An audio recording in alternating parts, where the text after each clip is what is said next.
میرا نام زین ہے اور میری عمر 18 سال ہے۔ ہم گھر میں صرف 4 ہی افراد ہیں، امی، ابو، میں اور میری بڑی بہن۔ ابو دبئی میں نوکری کرتے ہیں، اس لیے وہ بہت ہی کم گھر آتے ہیں۔ امی ان سے بہت خفا رہتی تھی اور ہر وقت مجھ سے ابو کی شکایتیں کرتی رہتی تھی۔ امی بہت زیادہ خوبصورت تھی اور ان کی عمر اتنی زیادہ بھی نہیں تھی، جس وجہ سے امی کے لہجے سے ایسا محسوس ہوتا تھا کہ وہ ابو سے بالکل بھی خوش نہیں ہیں، اور ہمیشہ ابو کی شکایت کرتی رہتی تھی کہ تمہارے ابو مجھے وقت نہیں دے پاتے اور میری زندگی کا خوبصورت حصہ ایسے ہی برباد ہو رہا ہے۔ میرے شوہر کو تو میری کوئی فکر ہی نہیں ہے۔ زین، تم ہی اپنے ابو کو سمجھایا کرو، میری تو کوئی بات نہیں سمجھتے۔ سال میں ایک بار گھر آتے ہیں، وہ بھی کچھ دنوں کے لیے۔ عمر کے اس حصے میں مجھے ان کی ضرورت پڑتی ہے۔ امی بہت کھلے لفظوں میں میرے ساتھ یہ سارا ذکر کرتی ہے۔ وہ بالکل بھی نہیں سوچتی تھی کہ اب ان کا بیٹا جوان ہو چکا ہے۔ ان کی ایسی باتیں سن کر میرے دل میں امی کے لیے عجیب خیال آنے لگتے۔ امی کی باتوں سے صاف ظاہر ہوتا تھا کہ امی کو بہت شدید قسم کی طلب محسوس ہوتی ہے۔ امی کو دیکھ کر میرے دل میں ہلچل ہونے لگتی تھی۔ میں بہانے سے امی کے پاس آتا تھا۔ امی کو بھی یہ بہت اچھا لگتا تھا۔ مجھے ایسا محسوس ہوتا تھا کہ امی مجھ سے کچھ کہنا چاہتی ہیں، لیکن پتہ نہیں کیوں خاموش ہو جاتی ہیں۔ میرا ایک دوست تھا، وہ اپنی بہن کے ساتھ میچ کھیلا کرتا تھا۔ اس کے گھر کا بھی یہی مسئلہ تھا۔ وہ بھی اکثر مجھے بتایا کرتا تھا کہ اس کی بہن کا شوہر باہر رہتا ہے، جس وجہ سے وہ اپنی بہن کی ضروریات پوری کرتا ہے تاکہ اس کی بہن کسی اور کے ساتھ دوستی کر کے میچ نہ کھیلنے لگ جائے، جس سے ان کی بدنامی ہو جائے۔ میں اپنی بہن کا خیال رکھتا ہوں۔ اس طرح گھر کی بات گھر میں ہی دب جاتی ہے، جس سے میرا دوست خوش ہو جاتا ہے اور اس کی بہن بھی اس سے بہت زیادہ خوش رہتی ہے۔ وہ اکثر مجھ سے اپنی اور اپنی بہن کی باتیں شیئر کیا کرتا تھا، تو مجھے بھی خیال آتا کہ میری امی کا بھی یہی مسئلہ ہے، کیوں نہ میں اپنی امی کا یہ مسئلہ دور کر دوں اور ان کی طلب کو میں پورا کر دوں۔ اس وجہ سے وہ اب اسے شکایت کرنا بند کر دیں۔ لیکن میں ڈرتا تھا کہ اگر امی یا ابو میں سے کسی کو یہ پتہ چل گیا کہ میں کیا سوچتا ہوں تو کہیں وہ مجھ سے غصہ ہی نہ ہو جائے۔ میں اپنے دوست سے پوچھتا تھا کہ مجھے بھی کچھ بتاؤ، میری ماں تو بہت زیادہ خوبصورت ہے اور میں اپنی امی کے ساتھ یہی کچھ کرنا چاہتا ہوں۔ تو مجھ سے کہتا ہے کہ تم اپنی امی کو کسی بہانے سے راضی کرو اور بہانے سے اس طرح کی باتیں بتایا کرو، ہو سکتا ہے وہ تمہاری بات مان جائے۔ مگر امی کو میں جب بھی کوئی ایسی باتیں بتانے کی کوشش کرتا تو امی بات کو فوراً بدل دیا کرتی تھی، جس وجہ سے مجھے کھل کر بات کرنے میں ڈر لگتا تھا۔ میں ایک دن اپنے دوست کو گھر لے آیا اور میرے کمرے میں بیٹھ کر باتیں کرنے لگے۔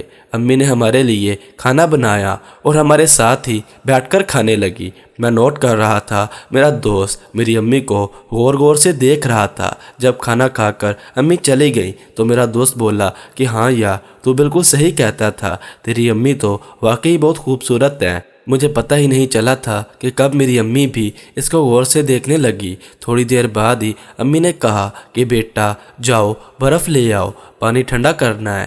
ہماری فریج خراب تھی، اس لیے میں برف لینے کے لیے چلا گیا۔ ایسے ہی دن گزرنے لگے۔ میرا دوست اکثر میرے گھر آ جاتا تھا اور امی مجھے برف کے بہانے باہر بھیج دیتی۔ میرا دوست میرے کمرے میں بیٹھا رہتا تھا اور میں امی کی بات مان کر بازار سے برف لینے چلا جاتا تھا۔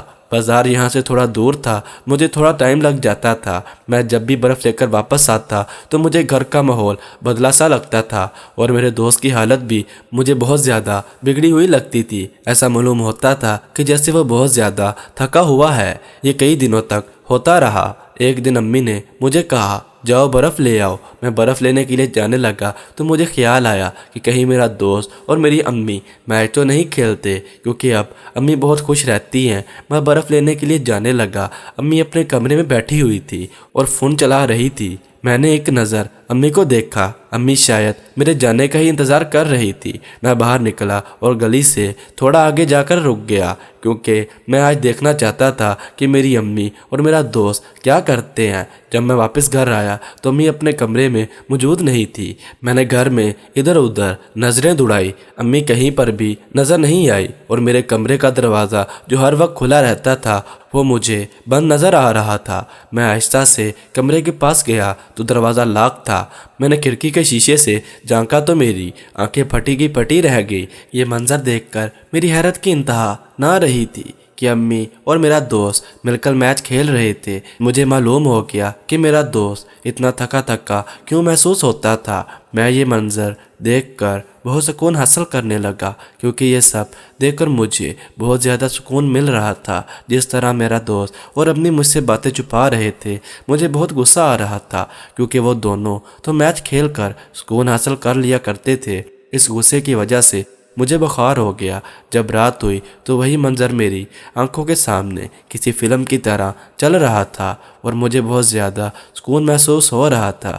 امی میرے پاس بیٹھ کر مجھے دوائی کھلا رہی تھی۔ میں چاہتا تھا کہ کسی طرح امی سے بات کروں، آخر مجھ سے برداشت نہیں ہوا اور میں نے امی کو سب بتا دیا۔ امی یہ سن کر حیران رہ گئی اور مجھے کہنے لگی کہ اپنے ابو کو نہیں بتانا۔ میں نے کہا کہ ایک شرط پر نہیں بتاؤں گا، اگر آپ میرے ساتھ بھی میچ کھیلا کریں گی جیسے میرے دوست کے ساتھ کھیل رہی تھی۔ امی نے پہلے تو انکار کر دیا، لیکن بعد میں میرے ساتھ میچ کھیلنے کے لیے راضی ہو گئی اور اپنے ہاتھ سے ہی مجھے سکون دینا شروع کر دیا۔ کافی دیر بعد امی تھک گئی، تب تک میرا بخار بھی اتر چکا تھا۔ پھر میں نے بھی ساری رات امی کے ساتھ میچ کھیلا۔ امی کو بہت زیادہ سکون حاصل ہو رہا تھا اور مجھے بھی، کیونکہ امی کو بہت زیادہ تجربہ تھا میچ کھیلنے کا، اس لیے امی بہت تیزی سے کھیلتی جا رہی تھی۔